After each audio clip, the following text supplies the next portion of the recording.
Assalamualaikum warahmatullahi wabarakatuh. Saya Wildan Fauzi Harahap.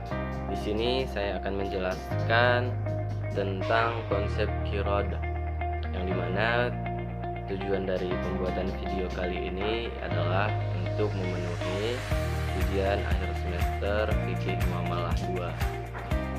Kemudian masuk kepada pembahasannya, yaitu ada yang pertama pengertian kirodoh, kemudian dasar hukum kirodoh, kemudian rukun dan syarat kirod, hukum kirod, macam-macam kirod, pendapat ulama tentang kirod.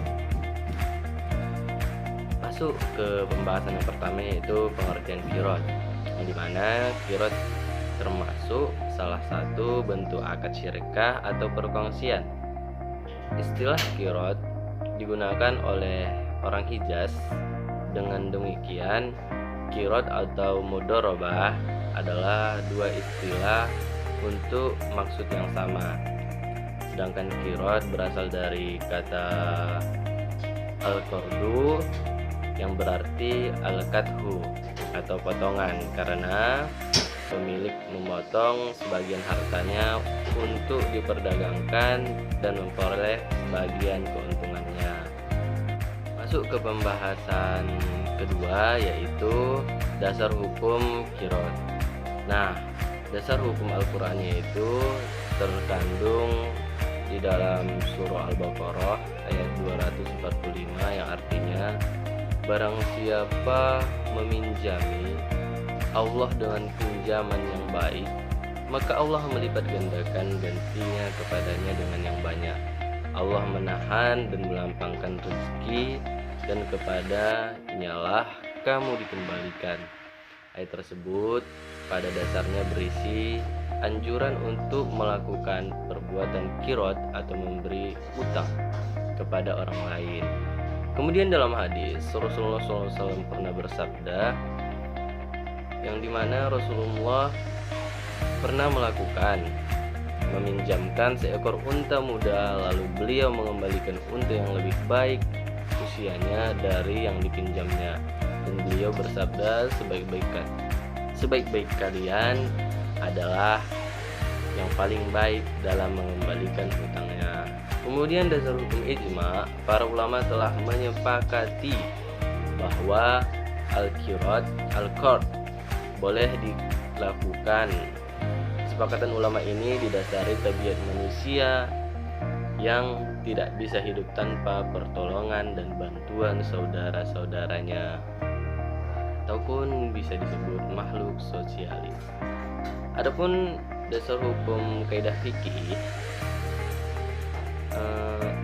dasar hukum hutang piutang atau qard dalam kaidah fikih muamalah adalah hukum asal dalam semua bentuk muamalah adalah boleh dilakukan, kecuali ada dalil yang melarangnya. Kemudian masuk kita ke rukun dan syarat kirod. Yang pertama kita bahas rukunnya, yakni meminjami dan peminjam. Syaratnya itu dewasa, sehat, dan sama-sama rela. Peminjam itu hendaknya dari orang yang memang sah memberikan pinjaman. Kemudian yang kedua rukunnya, yaitu objek pinjaman atau barang atau uang yang dipinjam, jadi objek lah ya.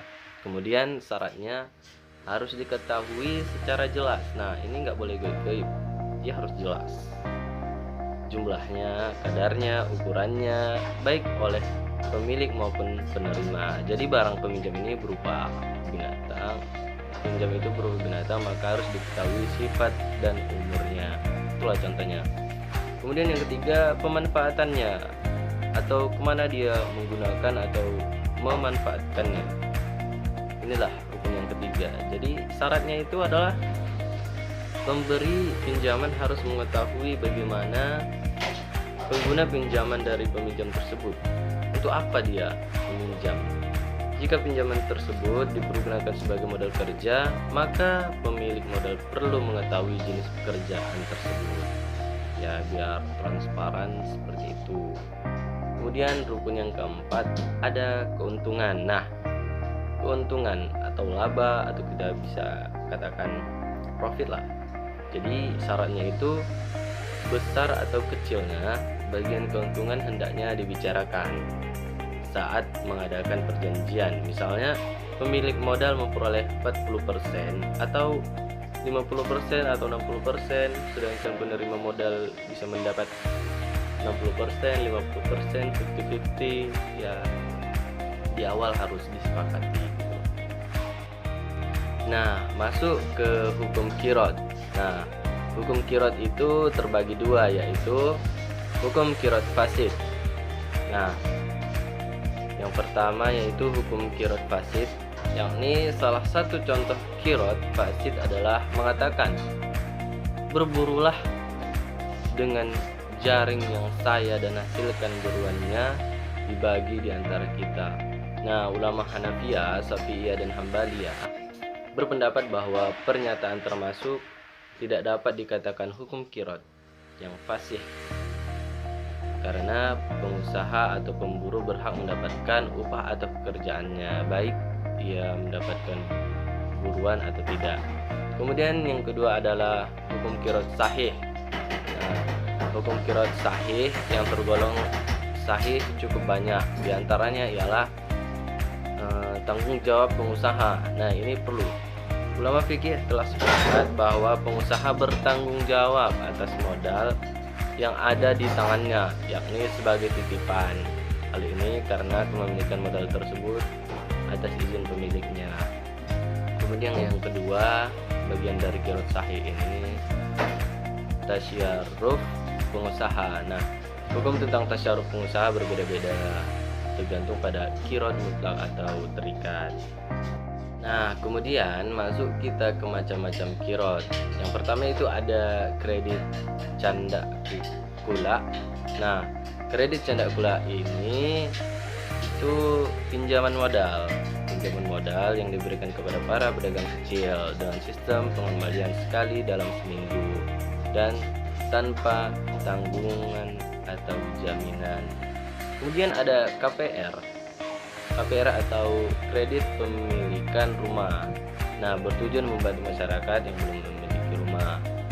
Bank menyediakan fasilitas berupa perumahan dari yang bertipe sederhana hingga mewah. Kemudian ada KMKP.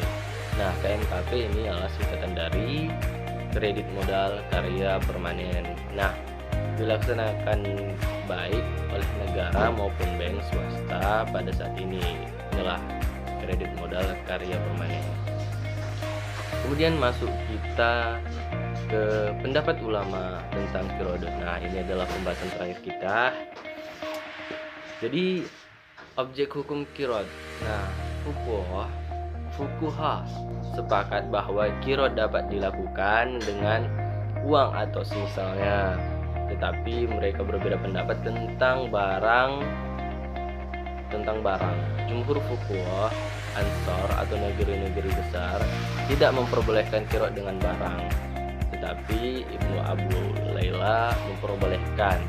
Jumhur ulama memberi alasan Qirot dengan barang itu menimbulkan kesamaran padanya.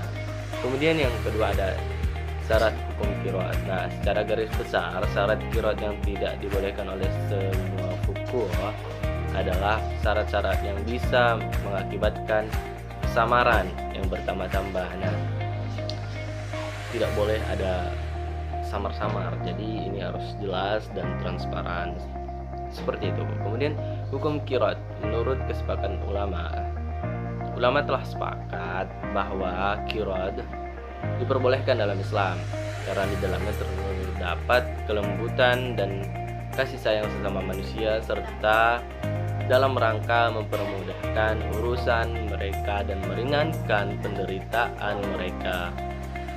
Ulama juga sepakat bahwa Qirot yang dibenarkan dalam Islam itu adalah jika seorang menyerahkan harta kepada orang lain untuk digunakan dalam suatu usaha di mana pihak pengelola diberi modal dan ia berhak atas keuntungan dari usaha itu.